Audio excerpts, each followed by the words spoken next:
Hello, I'm Sandy, and this is the second of my Sketch-A-Day 365-page sketchbooks. And the first one I posted a while ago, a flip through of the whole thing. It's on my main page. If you've missed it, go see that because it'll just give you some relaxed looking through my sketchbook and see what's in there. I'm doing kind of the same thing in this one, random subjects, random techniques, whatever it is I feel like painting that day. I'm not doing it every day, but we are on the 18th painting today. So I thought I'd show you where I'm at thus far. I've tried different subjects. I've tried here, I was just playing with planes and how the light would hit planes. There it was frost on a seed pod because we are getting some frosty weather, a leaf in a puddle, all different kinds of things. And today we're going to be doing a real-time watercolor that is perfectly appropriate for beginners. And I'm going to show you a couple different brushes so you don't have to have my kind of brushes or anything. You could do it with a lot of different colors, but I thought it would be fun to do in my sketchbook so you can see where I'm at so far. But this is the painting we'll be doing today. So I hope you'll join me and grab your watercolors and some paper, and let's go.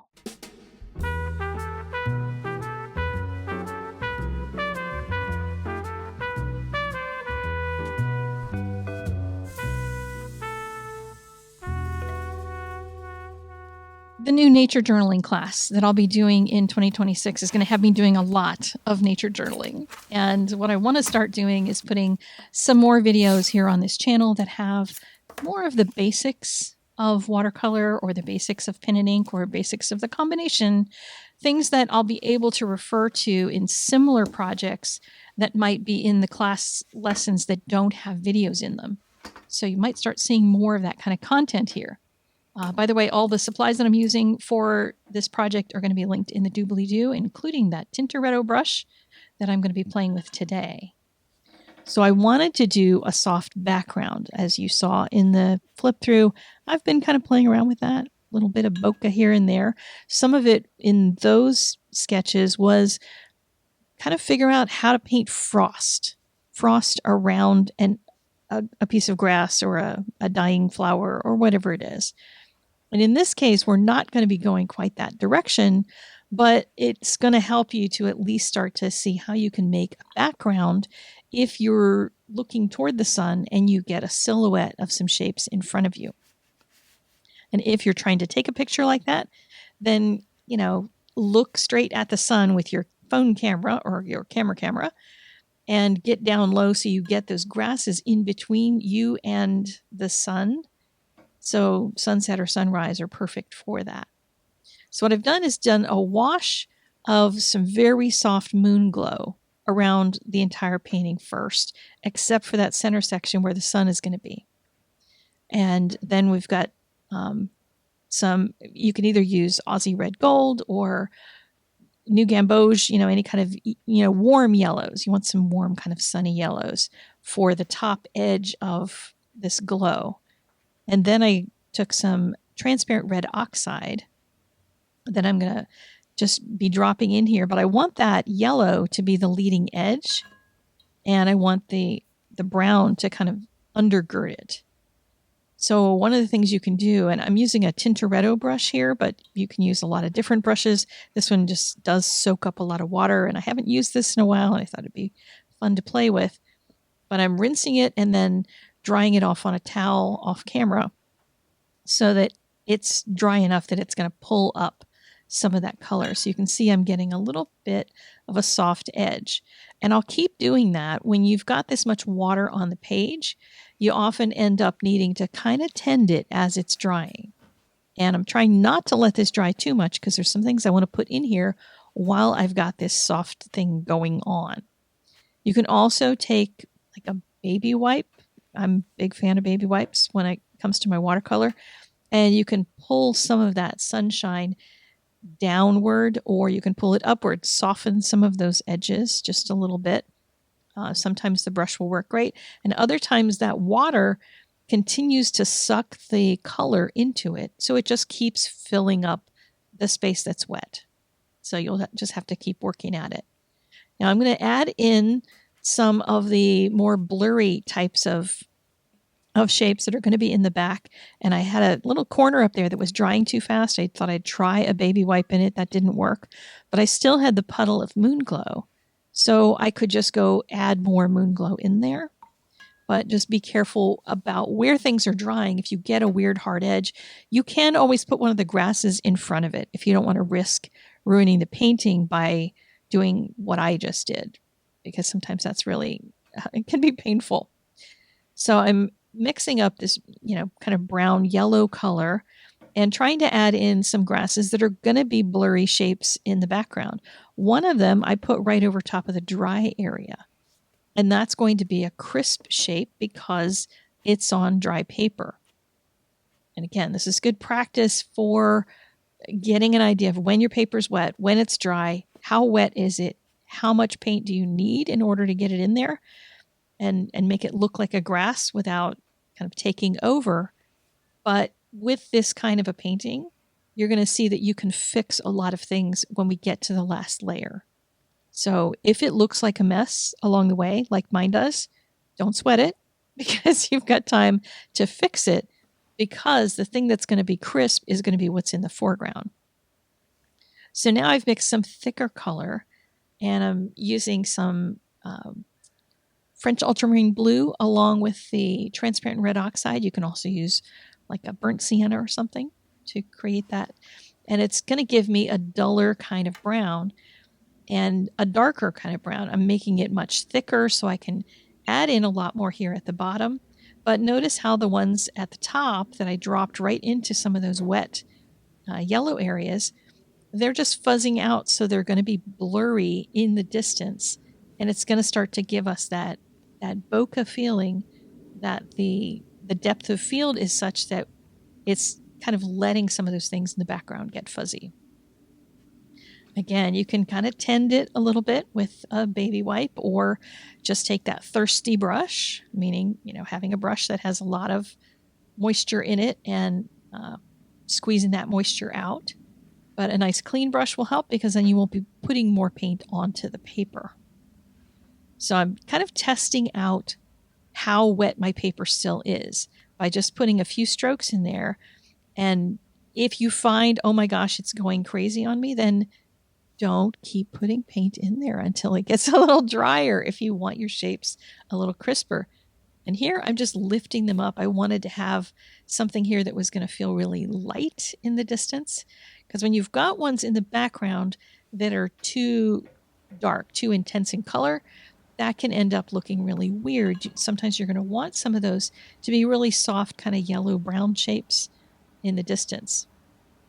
So now I'm adding in some more of the blue into my mix so that I can have some kind of a grayish color as well. It's not all going to be just the browns and yellows. Just give a little variety to it. And it's a good thick mixture. And now I can put some of that into the bottom area I'm wanting to start getting darker. I want it to start feeling more like it's in shadow. And I'm not looking for something to be crisp and in specific brushstroke shapes. I just want to make different lumps of color, if that makes sense, because I don't really need that to be crisp. We're going to add some crisp stuff on top. And, you can add in a few little extra pieces of grass here and there. As things dry, you'll find you get a different effect as you start painting into that open area. If it's already dry, you're going to start ending up with a lot of dry areas way too fast, and you're not going to be able to make something soft. So what I'm going to do is dry mine and show you how you can soften some of those areas if that happens to you, because a lot of times I paint quickly. I'm used to painting quickly. A lot of other people are not. And you're like, stopping to gather your breath. I totally get that. Go ahead and gather your breath, and then just know that you're going to have to do a little other work in order to get some of that softness in there. There are some places in here where I have kind of some strange dried edges. I can put a piece of grass in front of those. So if you've got some of those too, don't stress out about it. Just let it be what it is, and as we go forward, you'll see how we can fix some of that. So next up is going to be I'm going to do the same kind of thing with two different brushes. One is my needle brush and the other is just a small number 4 brush. Because I know not a lot of people have that needle brush. It is a little on the crazy expensive side. And somebody told me recently that it just went up in price. So I will be linking to it, but there are other brands, but I just haven't found one that I find works as well as the one that I have. Nonetheless, this is the number 4 brush, and I've got some paint mix. You can use more of a brownish color, more of a bluish color, whatever works for you. But here I'm painting it on dry paper. I can move around a little bit of it with my finger, which means I can have a crisp stem and then let it bleed into the blurry part that's already there. So a piece of grass like that is going to have the best of both worlds. It's going to have some blurry and some more crisp. But I'm taking some clean water and painting it where I want the next one that should have been blurry. You know, in my head, just thinking where I want another blurry one, I can paint some water in there, drop some color in, and try to see if I can move it around, that sort of thing. And depending on how much water you put in there, if it's drier than your paper was earlier, you can get a shape that's kind of not totally blurry, just a little bit blurry. And you can control each one of the grass stems by knowing how much water is underneath of them. You're not going to know until you try it. So I'd say just take a couple pieces of paper and just keep practicing the same picture over and over again and see what you can develop in terms of your feel, your gut instinct about how much water is there. Here I'm going to paint some more water in and add another one of the grasses up in the top, this time with something a little more bluish. And I'm just tapping the brush into the water and then continued the stem on down past where I put the water at. So the stem is once again crisp and the top is not. So it's just another way to get that multi-effect of one area that's going to be really crisp and one that's going to be softer and blurry. You can decide as well if you want the whole thing blurry because you're going to make a card out of this and you just want something in the background and you're going to have, I don't know, a sentiment on the card that's you don't need anything to be really crisp, or you only want to have crisp things in one area.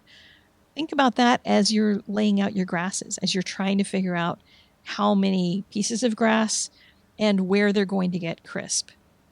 Because if you're going to use it for something like a card and you're going to put a sentiment on it, you want all soft transitions of color underneath that area that you're going to have the text. Because text is best read when it doesn't have huge contrast that it's crisscrossing over. So you can either make the bottom part really dark so that a sentiment will read over top of it, or stamp it on top in the emptier area and don't put any crisp grasses there. So this one is a more crisp grass without a lot of water behind it. I didn't do that water portion, and I can let it kind of bleed into the area at the bottom that I had some water in. So each strand of grass can go from blurry to crisp and be just fine. Like they can come in and out of focus as the grasses move in the wind. Also be aware of any of the areas, like I said, that dried funky. If you have something that looks a little weird, then put a piece of grass there and no one will know that it was there except for you. You can use water at any point to soften out just a little area. I kind of like at the top and the bottom to have a little more blurry, but a few strands of grass that are going to go completely off the page just to give the impression that it's something that's right in front of you. It's really big, it's tall, and it's going to go off the view of the viewer. So now I'm switching over to my needle brush, and my needle brush gives me a couple of things. One is it's got a fat belly, and then it also has this kind of wiggly tip on the end of it. And the wiggly tip keeps me from making motions and marks that my hand makes, because my hand has a tendency, if I'm in my brain, to go, I'm going to paint a leaf here and a leaf here, and I'm going to paint one on the left and one on the right, and I'm going to try to make it all perfect. This brush does not allow you to do perfect. It does allow you to make like a nice long line.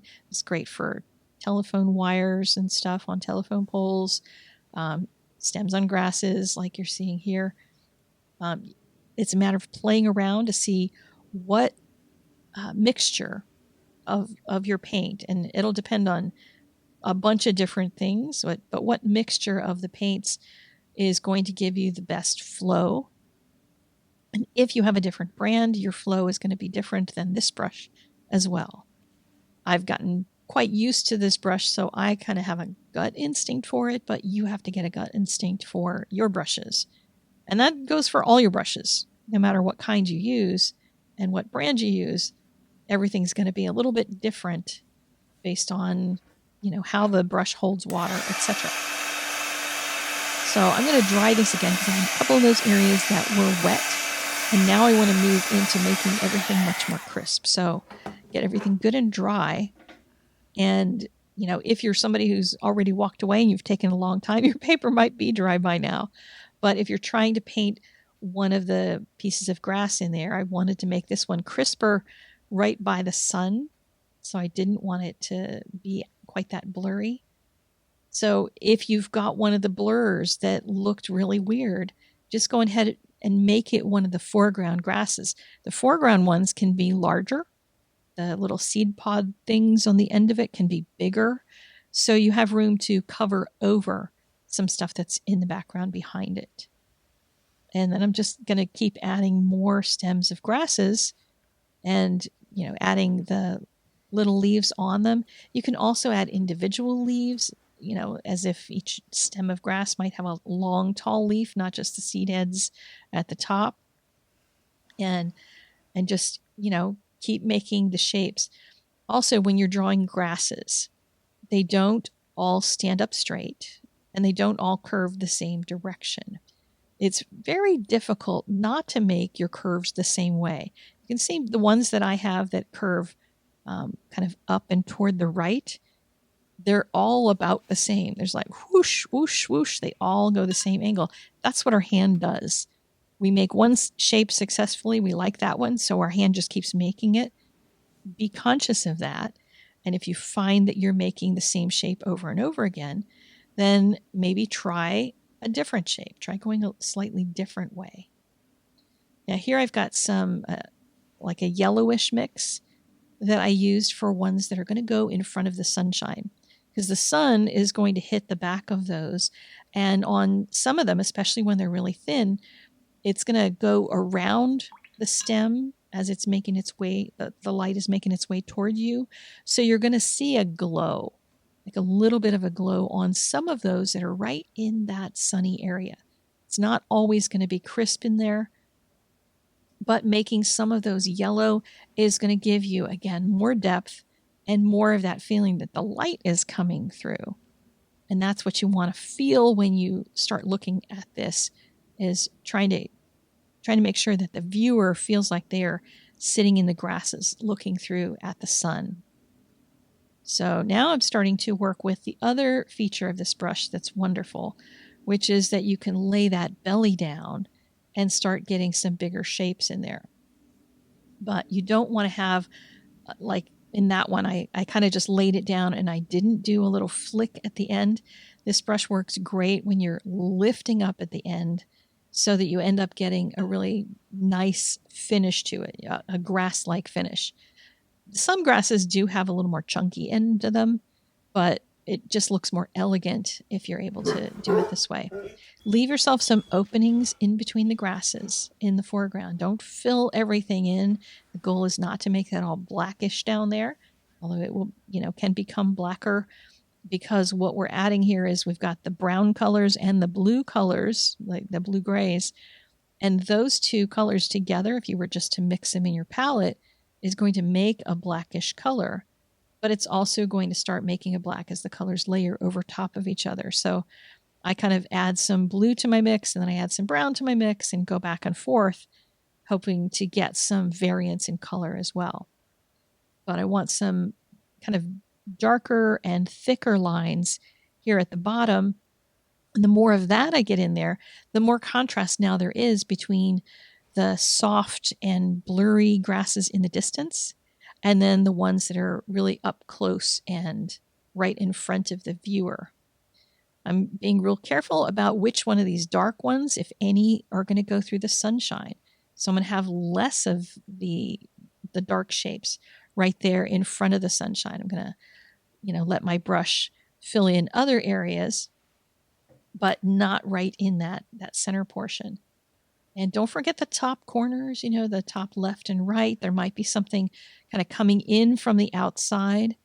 Just because, you've got an edge to your picture doesn't mean that there's not going to be a stem of grass that's going to come in from an angle or something. The last two things I need to do are to take off the tape, which is one of the most glorious moments of a watercolor painting. Get rid of all the mess and just leave that crisp white edge and then sign it. If you end up painting this, please do share it with me, whether you tag me on social, email it to me, whatever. Would love to see yours. But I also want to invite you to come to Substack today and visit my discussion on depth of field. I think you're going to learn a lot from it. And I even painted a special graphic for it. And I also want to let you know about some calendar items that are coming right up this week. First, the Bundles for Good window to purchase is closing. It's November 10th. That's all the time you have. If you're watching this later, I'm sorry you missed it. But on my Bundles for Good page, I have a video talking about my passion for it, what they're doing, and how it works. All you have to do is purchase this bundle for $109. You get all these classes. Look at this list. This is insane. $5,000 worth, over 100 classes for $109. Like, you can't beat it. So go participate. Let's change the world together.